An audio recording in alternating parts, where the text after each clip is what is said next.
Kita ke sorotan lain di Kompas Petang, Saudara. Penyidik Polda Metro Jaya masih memeriksa sejumlah saksi terkait kasus dugaan pemerasan yang dilakukan pimpinan KPK kepada ex-mentan Syahrul Yassin Limpo.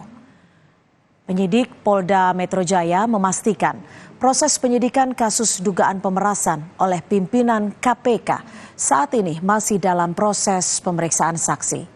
Sudah ada 11 saksi yang diperiksa termasuk mantan-mentan Syahrul Yassin Limpo, sopir dan ajudan dari Syahrul Yassin Limpo. 11 saksi diperiksa untuk mengumpulkan sejumlah bukti pada tahap penyidikan.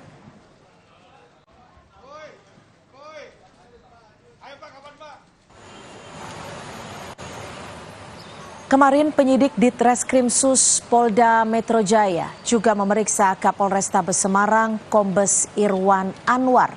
Ini adalah pemeriksaan kedua bagi Kapolrestabes Semarang karena sebelumnya Kombes Irwan pernah diperiksa pada tahap penyelidikan. Dalam keterangan sebelumnya, Kombes Irwan Anwar membantah memberikan dan melihat sejumlah uang yang diberikan Syahrul Yassin Limpo ke pimpinan KPK.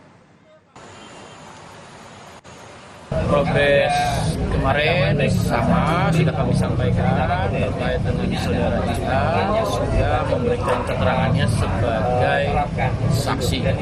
Proses memakan waktu tentu ini mendasari pada bagaimana penyidik ingin menggali suatu fakta pada peristiwa tersebut ya, dalam proses penyidikan ini.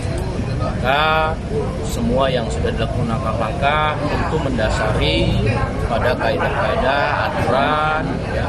Kemudian terkait dengan materi tentunya belum bisa kami sampaikan. Nanti penyidik akan melakukan analisis pada setiap proses langkah apapun pada proses